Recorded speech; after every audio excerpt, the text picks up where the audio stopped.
اعوذ باللہ من الشیطان الرجیم، بسم اللہ الرحمن الرحیم۔ آج کی کلاس میں ہم انشاءاللہ سورۃ الانفال اور سورۃ توبہ کے مضامین کا خلاصہ دیکھیں گے۔ دونوں مدنی صورتیں ہیں۔ سورہ انفال غزوہ بدر کے بعد 2 ہجری میں نازل ہوئی اور بنیادی طور پر اس میں غزوہ بدر ہی پر تبصرہ اور جہاد کے حوالے سے احکامات ہیں۔ ہم اس کا تھوڑا سا تاریخی پس منظر دیکھتے ہیں کہ مدینہ میں مسلمانوں کی ریاست بننے سے قریش کو دیگر خطرات کے ساتھ ایک بڑا خطرہ یہ لاحق تھا کہ ان کی جو تجارتی شاہراہ تھی جس سے وہ شام کی طرف تجارت کیا کرتے تھے وہ مدینہ کے قریب سے گزر کر جایا کرتی تھی، اور اگر مسلمان مدینہ میں ایک ریاست کی حیثیت سے اس شاہراہ پر اپنی گرفت مضبوط کر لیتے تو قریش کی تجارت کو بڑا خطرہ لاحق ہو سکتا تھا۔ شعبان 2 ہجری میں قریش کا ایک بہت بڑا قافلہ شام سے مکہ کی طرف پلٹتے ہوئے اس علاقے میں پہنچا جو مدینہ کی زد میں تھا۔ چونکہ مال زیادہ تھا اور محافظ کم تھے تو سردار قافلہ ابو سفیان کو یہ خطرہ لاحق ہوا کہ کہیں مسلمانوں کا کوئی دستہ چھاپا نہ مار دے۔ اس نے مدد کے لیے اپنے آدمی کو مکہ کی طرف دوڑایا اور اس پر قریش کے بڑے بڑے سرداروں نے بڑی شان و شوکت سے ایک بڑی فوج اکٹھی کی اور مسلمانوں سے لڑنے کے لیے چلے۔ وہ صرف قافلے کو بچانے کے لیے نہیں نکلے تھے بلکہ اس ارادے سے نکلے تھے کہ اس آئے دن کے خطرے کو ہمیشہ کے لیے ختم کر دیا جائے۔ ادھر آپ صلی اللہ علیہ وسلم بھی ظاہرہ کے حالات سے باخبر تھے۔ آپ صلی اللہ علیہ وسلم نے مہاجرین اور انصار کو جمع کیا، ساری صورتحال بتائی کہ شمال میں تجارتی قافلہ ہے اور جنوب سے قریش کا جنگی لشکر آ رہا ہے۔ اللہ کا وعدہ ہے کہ ان دونوں میں سے کوئی ایک تمہیں مل جائے گا۔ ایک گروہ کی یہ خواہش تھی کہ تجارتی قافلے پر حملہ کیا جائے، لیکن نبی کریم صلی اللہ علیہ وسلم نے اپنا سوال دہرایا کہ کس طرف جایا جائے، اور اس پر انصار اور مہاجرین کی طرف سے بہت خوبصورت جواب آئے۔ مہاجرین نے یہ کہا کہ اے اللہ کے نبی صلی اللہ علیہ وسلم، جدھر آپ کا رب آپ کو حکم دے اسی طرف چلیں، ہم آپ کے ساتھ ہیں، اور ہم بنی اسرائیل کی طرح یہ کہنے والے نہیں کہ جاؤ تم اور تمہارا خدا دونوں لڑو، بلکہ ہم یہ کہتے ہیں کہ ہم آپ کے ساتھ ہیں اور جانیں لڑائیں گے۔ اسی طرح سے انصار کی طرف سے بھی یہی جواب آیا کہ آپ نے جو ارادہ فرما لیا آپ اس کو کر گزریے اور ہم آپ کے ساتھ ہیں، حتیٰ کہ اگر آپ سمندر پہ جا پہنچیں اور اس میں اتر جائیں تو ہم آپ کے ساتھ کودیں گے اور ہم میں سے کوئی ایک بھی پیچھے نہ رہے گا۔ یہ مسلمانوں کا ایمان تھا اور مسلمانوں کا جذبہ جہاد تھا۔ 17 رمضان کو بدر کے مقام پر قریش کے جنگی قافلے اور مسلمانوں کے دوران مقابلہ ہوا۔ قریش کی شکست ہوئی، 70 افراد ان کے مارے گئے، 70 قیدی بنے اور مال غنیمت مسلمانوں کے ہاتھ میں آیا اور قریش کے بڑے بڑے سردار مارے بھی گئے۔ سورت کا آغاز ہوتا ہے کہ یہ تم سے انفال کے بارے میں پوچھتے ہیں۔ انفال کہتے ہیں نفل کی جمع ہے وہ چیز جو حق سے زائد ہو، اور اللہ تعالیٰ نے یہ بات ارشاد فرمایا کہ یہ جو انفال ہیں یہ اللہ اور اللہ کے رسول صلی اللہ علیہ وسلم کے لیے ہیں، آگے جا کر ان کی تقسیم کے متعلق بات ہوگی۔ اللہ تعالیٰ نے شروع کی آیات میں سچے مومنین کی صفات بتائیں کہ وہ تقوی اختیار کرنے والے ہیں، مال غنیمت سے زیادہ آپس کے تعلقات کی استواری کی کوشش کرتے ہیں، اللہ اور رسول صلی اللہ علیہ وسلم کی مخلصانہ اطاعت کرتے ہیں، ان کے دل اللہ کا ذکر سن کر لرز اٹھتے ہیں اور اللہ کی آیات سن کر ان کا ایمان بڑھ جاتا ہے، اپنے رب پر توکل کرتے ہیں، نماز قائم کرتے ہیں اور اللہ کی راہ میں خرچ کرتے ہیں۔ آیت نمبر 5 سے لے کر آیت نمبر 14 تک میں اللہ تعالیٰ نے جنگ بدر کا پس منظر بتایا اور مقصد جنگ کی وضاحت کی کہ اللہ تعالیٰ یہ چاہتا تھا کہ جو حق ہے اس کا حق ہونا ثابت ہو جائے اور جو باطل ہے اس کا غلط ہونا بھی ثابت ہو جائے۔ اللہ کی مدد اور فرشتوں کے نزول کے احسان کا ذکر ہوا اور مشرکین کو دنیا اور آخرت کے عذاب سے ڈرایا گیا۔ پھر اگلی آیات میں جو آیت نمبر 15 سے لے کر 28 تک ہیں، اس میں جہاد کی فرضیت کا حکم دیا گیا، میدان جہاد سے فرار کو گناہ کبیرہ قرار دیا گیا اور اس کی سزا جہنم بتائی گئی، الا یہ کہ کسی جنگی چال کے طور پر یہ پسپائی اختیار کی جائے۔ مسلمانوں کی یہ تربیت کی گئی کہ جب بھی جہاد کے لیے بلایا جائے تو فوراً سمع اور اطاعت کا مظاہرہ کریں اور یہود کی طرح بہرا بن کر نہ رہ جائیں۔ امت مسلمہ کو یہ بھی ڈرایا گیا کہ جب فتنہ پھیل جاتا ہے تو پھر ظالموں کی وجہ سے معصوم لوگوں کو بھی سزا ملتی ہے، یعنی اس سے بات یہ سمجھ آتی ہے کہ جب فتنہ پھیل جاتا ہے تو اس کو روکنے کے ذمہ دار سب ہیں۔ پھر اللہ تعالیٰ نے اللہ اور اللہ کے رسول صلی اللہ علیہ وسلم کے ساتھ خیانت کرنے سے منع کیا اور مال اور اولاد کے فتنے سے بچ کر جہاد کرنے کا حکم دیا۔ آیت نمبر 29 سے 40 تک میں قریش مکہ کے جرائم گنوائے گئے اور مسلمانوں کو ان سے جنگ کا جواز فراہم کیا گیا۔ قریش مکہ کے بارے میں یہ بھی صاف بتایا گیا کہ یہ اب خانہ کعبہ کے متولی یا کسٹوڈین ہونے کا استحقاق نہیں رکھتے۔ آیت نمبر 41 سے لے کے 47 تک میں مال غنیمت اور جنگ کے احکامات بتائے گئے کہ مال غنیمت میں سے خمس یعنی 20% اسلامی ریاست اللہ کے رسول صلی اللہ علیہ وسلم، رشتہ داروں، یتامہ، مساکین اور مسافروں کے لیے ہوگا، اور باقی جو 80% ہے وہ مجاہدین اور فوج میں تقسیم کیا جائے گا۔ جنگ بدر کے دن کو یوم الفرقان کہا گیا کہ یہ وہ دن تھا جب حق اور باطل میں فرق ہوا، اور جنگ بدر کے مقاصد کی مزید وضاحت کی گئی کہ جنگ کا مقصد یہ تھا کہ مرنے والا دلیل پر مرے اور جینے والا دلیل پر جیے۔ پھر اگلی آیات میں مسلمانوں کو میدان جنگ میں ثابت قدمی کا مظاہرہ کرنے، کثرت سے اللہ کا ذکر کرنے، اللہ اور رسول صلی اللہ علیہ وسلم کی اطاعت کرنے، لڑائی جھگڑے، باہمی اختلاف، غرور اور ریاکاری سے بچنے اور صبر و استقامت اختیار کرنے کی ہدایت کی گئی، ورنہ مسلمانوں میں کمزوری پیدا ہو جائے گی اور ان کی ہوا اکھڑ جائے گی۔ اس کے بعد آیت 48 سے 54 تک میں ابلیس کے کردار پر بھی وضاحت کی گئی کہ اس نے خوب ابھارا کفار کو جنگ کے لیے، لیکن عین میدان جنگ میں وہ خود الٹے پاؤں پھر گیا۔ پھر منافقین اور سرداران قریش کے فرعونی رویوں پر روشنی ڈالی گئی کہ انہیں دنیا کے عذاب سے بھی دوچار کیا گیا، اور بتایا گیا کہ عالم نزع کے وقت فرشتے کافروں کے چہروں اور پیٹھوں پر مارتے تھے اور یہ پھر آگ میں داخل کیے جائیں گے۔ سرداران قریش اور فرعون کے کردار کی مماثلت بیان کی گئی کہ یہ ضد اور تکبر سے کام لینے والے ہیں، اللہ کے رسولوں کی تکذیب کرنے والے اور ان کی بھرپور مخالفت کرنے والے ہیں، اور اللہ تعالیٰ نے ان کے گناہوں کی پاداش میں آل فرعون کو غرق کر دیا تھا۔ آیات 55 سے لے کر 71 تک میں اسلامی ریاست کے لیے جنگ اور صلح کے احکامات کی وضاحت کی گئی ہے کہ عہد شکنی اور معاہدوں کی خلاف ورزی پر کافروں سے سختی سے نمٹیں۔ اسلامی ریاست کی خارجہ پالیسی یہ بتائی گئی کہ اگر کوئی ملک معاہدوں کی خلاف ورزی کرے تو اسلامی ریاست کو بھی پھر معاہدہ توڑ دینا چاہیے، اور اگر دشمن صلح کی پیشکش کرے تو اللہ پر توکل کرتے ہوئے دوستی کا ہاتھ بڑھایا جا سکتا ہے۔ پھر یہ بھی بتایا گیا کہ اسلامی ریاست کو دشمن کے مقابلے میں ہتھیار تیار رکھنے چاہیے تاکہ اللہ کے دشمنوں اور مسلمانوں کے دشمنوں اور نامعلوم دشمنوں پر مسلمانوں کا رعب قائم رہے۔ نبی کریم صلی اللہ علیہ وسلم کو یہ کہا گیا کہ وہ مسلمانوں کو جہاد کے لیے ابھاریں۔ اس کے بعد ایک اور یہ اصول بتایا گیا کہ مسلمانوں کی فتح کا دار و مدار صرف عسکری قوت اور مسلمانوں کی تعداد پر نہیں ہے، بلکہ اصل چیز ان کا ایمان اور میدان جنگ میں ان کی صبر اور ثابت قدمی ہے۔ اگر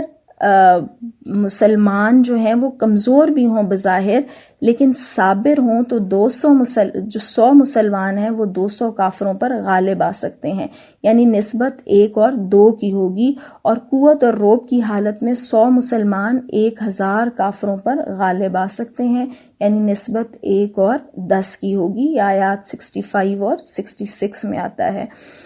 یعنی اصل چیز ایمان ہے، اور اس کے بعد حسب استطاعت سامان کو جمع کرنے کا کہا گیا ہے۔ پھر جنگی قیدیوں اور ان کے فدیے کے بارے میں احکامات دیے گئے۔ جنگی قیدیوں کے مسئلے پر یہ گرفت کی گئی کہ جنگ میں قیدی بنا کر فدیہ لینے سے زیادہ بہتر یہ ہوتا ہے کہ دشمن کو کچل کر اس کی قوت کو پاش پاش کر دیا جائے۔ قیدیوں کے فدیے کو حلال اور طیب قرار دیا گیا، اور مشرک جنگی قیدیوں کے بارے میں یہ فرمایا گیا کہ اگر ان کے دل میں اسلام کے لیے کوئی خیر ہوگی تو ان کا مستقبل بہت سی دنیاوی نعمتوں کے علاوہ مغفرت بھی ان کو نصیب ہوگی۔ آیت نمبر 72 سے لے کے 75 جو آخری آیات ہیں، اس میں ہجرت کرنے والے مہاجرین اور انہیں پناہ دینے والے انصار مدینہ کی فضیلت بیان کی گئی۔ اسلامی ریاست سے باہر رہنے والے مسلمانوں کے حوالے سے کچھ احکامات آئے کہ ان کو حق ولایت تو حاصل نہیں، لیکن اگر ایسے مسلمان اسلامی ریاست سے مدد طلب کریں تو ان کی مدد کی جائے۔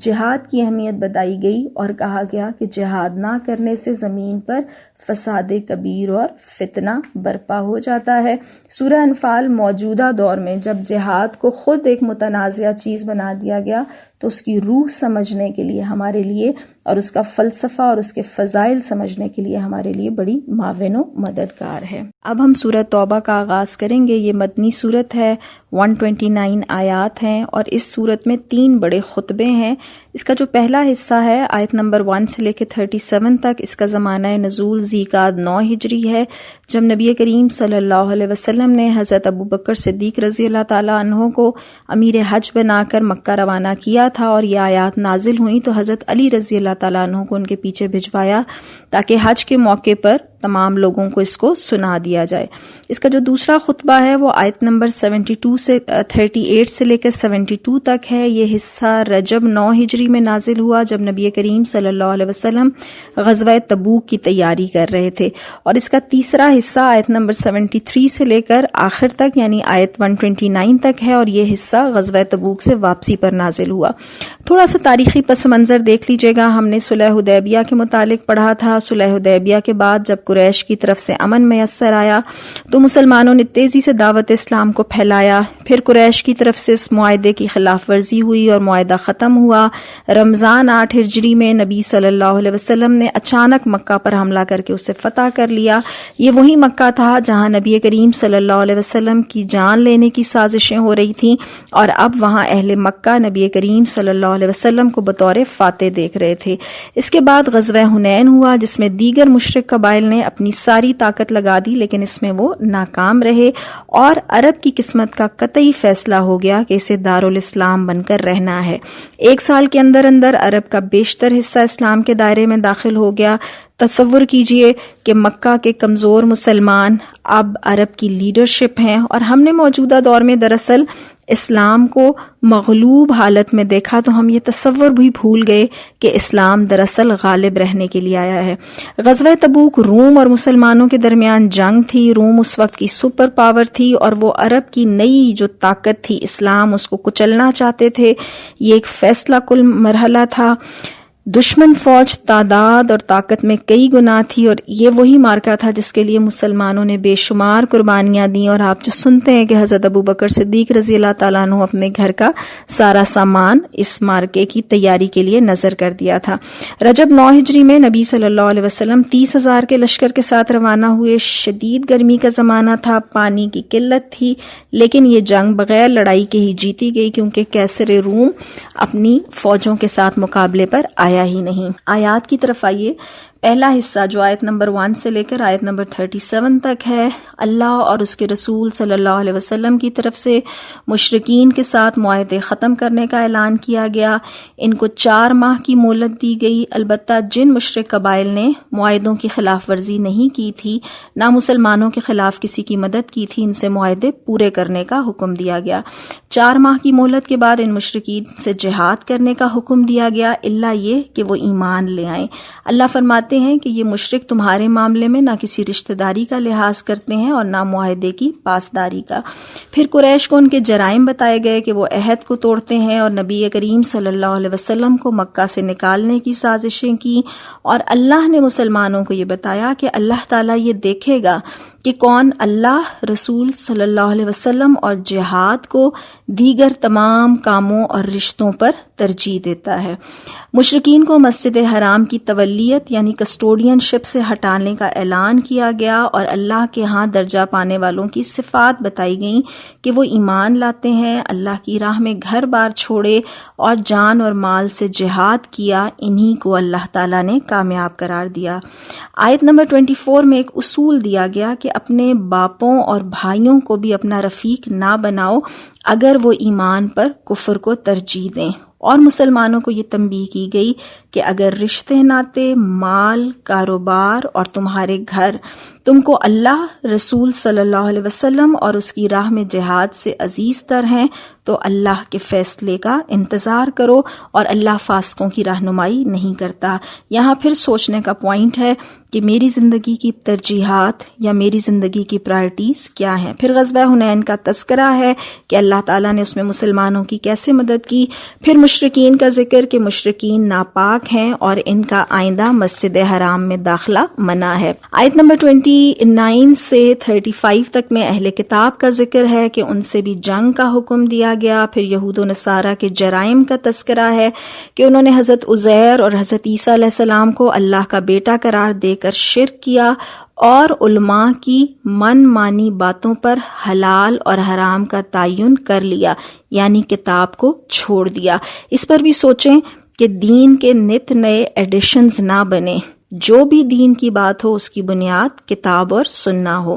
آیت نمبر 36-37 میں نسی کا ذکر کیا گیا، یعنی 4 مہینے جو اللہ تعالیٰ نے حرام قرار دیے تھے، ذیقعد، ذی الحج، محرم اور رجب، اور کفار مکہ اس کو اپنی مرضی سے آگے پیچھے کر لیتے تھے، یعنی اللہ کے حرام کردہ مہینوں میں تبدیلی کر لیا کرتے تھے۔ اس کے بعد ہم پڑھیں گے آیت نمبر 38 اور اس سے آگے کی آیت۔ اس میں غزوہ تبوک کی تیاری کے دوران نازل ہونے والی آیات ہیں، اور اللہ کی راہ میں جہاد کے لیے نہ نکلنے والے دراصل دنیا کی زندگی کو ترجیح دیتے ہیں، یہ اللہ تعالیٰ نے بتایا، اور ساتھ یہ فرمایا کہ ایسے لوگوں کے لیے عذاب علیم ہے۔ اللہ نے اپنا احسان بتایا کہ اس نے کافروں کے کلمے کو نیچا کر دیا اور اللہ کا کلمہ بلند کر دیا۔ پھر اللہ نے حکم دیا کہ نکلو اللہ کی راہ میں، خواہ ہلکے ہو یا بوجھل، اور جہاد کرو اللہ کی راہ میں اپنے مالوں اور جانوں کے ساتھ۔ کتنی کلیئر سٹیٹمنٹ ہمارے سامنے ہے کہ نکلنا لازم ہے، اللہ کے دین کے لیے کوشش کرنا لازم ہے،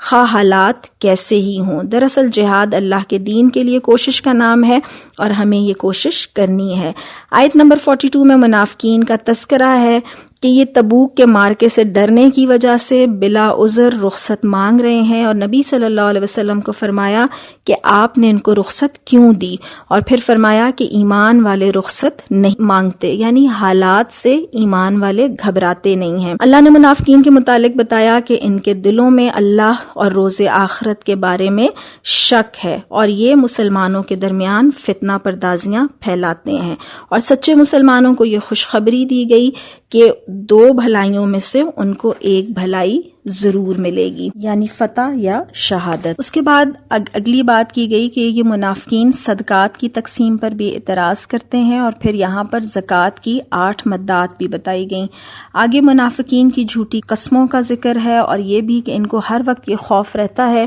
کہ کہیں کوئی ایسی آیت نہ نازل ہو جائے جس سے ان کا پول کھل جائے۔ پھر یہ بتایا گیا ان کی صفات یہ ہیں منافقین کی کہ یہ برائی کا حکم دیتے ہیں اور بھلائی سے روکتے ہیں، اور نیک کاموں سے ہاتھ روک کر رکھتے ہیں۔ اور آیت نمبر 71 میں مومن مردوں اور عورتوں کی صفات بتائی گئیں کہ یہ بھلائی کا حکم دیتے ہیں، برائی سے روکتے ہیں، نماز قائم کرتے ہیں، زکوٰۃ ادا کرتے ہیں، اور اللہ اور اللہ کے رسول صلی اللہ علیہ وسلم کی اطاعت کرتے ہیں۔ اس کے بعد آیت نمبر 73 سے غزوہ تبوک کے بعد کی آیات نازل ہوتی ہیں، اور اس میں اللہ تعالیٰ کفار اور منافقین سے سختی سے پیش آنے کا حکم دیتے ہیں۔ ان کا کردار مزید واضح کیا گیا کہ یہ بخیل ہیں، اللہ کی راہ میں خرچ نہیں کرتے، جھوٹ بولتے ہیں، عہد توڑتے ہیں، غریب اور مخلص اہل ایمان کے انفاق کا مذاق اڑاتے ہیں، اور نبی صلی اللہ علیہ وسلم سے یہ فرمایا گیا کہ اگر آپ بھی 70 مرتبہ ان کے لیے استغفار کریں تو اللہ ان کو معاف نہیں کرے گا۔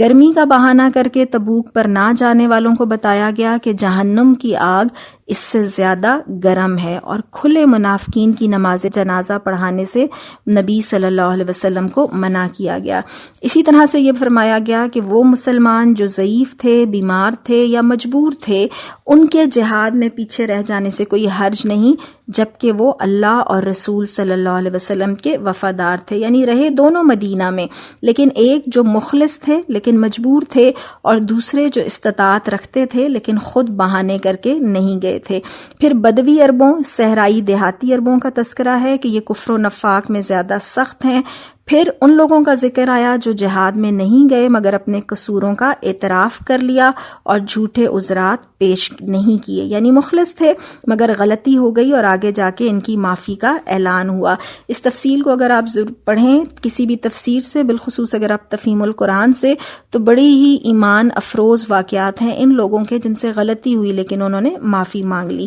منافقین نے جو مسجد بنائی تھی مسجد ضرار، اس میں نماز نہ پڑھانے کا حکم دیا گیا، گو کہ یہ مسجد تھی مگر چونکہ مقاصد غلط تھے اس لیے بعد میں اسے ڈھا دینے کا حکم دیا گیا۔ اب ہم سورت کے بالکل آخری حصے میں ہیں، آیت نمبر 111 ہمارے لیے مشعل راہ، ہمارے لیے اصول ہے۔ اللہ تعالیٰ فرماتے ہیں کہ حقیقت یہ ہے کہ اللہ نے مومنوں سے ان کے نفس اور ان کے مال جنت کے بدلے خرید لیے ہیں، اور اللہ تعالیٰ یہ بھی فرماتے ہیں کہ خوشیاں مناؤ اس سودے پر جو تم نے اللہ کے ساتھ چکا لیا۔ پھر اللہ فرماتے ہیں کہ اس سودے کو کرنے والے مومنین کی صفات کیا ہیں، کہ وہ توبہ کرنے والے ہیں، بندگی کرنے والے ہیں، اللہ کی حمد بیان کرنے والے ہیں، اللہ کی خاطر زمین میں گردش کرنے والے ہیں، رکوع اور سجدے کرنے والے ہیں، نیکی کا حکم دینے والے اور برائی سے منع کرنے والے، اور اللہ کی حدود کی پابندی کرنے والے ہیں۔ اللہ تعالیٰ بھی ہمیں اس تجارت کرنے کی توفیق عطا فرمائے۔ پھر اگلی آیات میں مشرکین کے لیے دعائے مغفرت کرنے سے منع کیا گیا، اور آیت نمبر 122 میں ایک اور بات ہمیں یہ سمجھائی گئی کہ ایسا کیوں نہ ہوا کہ آبادی کے ہر حصے میں سے کچھ نہ کچھ لوگ نکل کر آتے اور وہ دین کا علم سیکھتے اور واپس جا کر اپنے لوگوں کو خبردار کرتے۔ اور بالکل آخری حصے میں نبی کریم صلی اللہ علیہ وسلم کی درد مندی اور خیر خواہی کا ذکر کیا گیا۔ اللہ تعالی ہم سب کو سچے مومنین میں شامل فرمائے۔ وآخر دعوانا ان الحمد للہ رب العالمین، الحمد للہ رب العالمین، الحمد للہ رب العالمین۔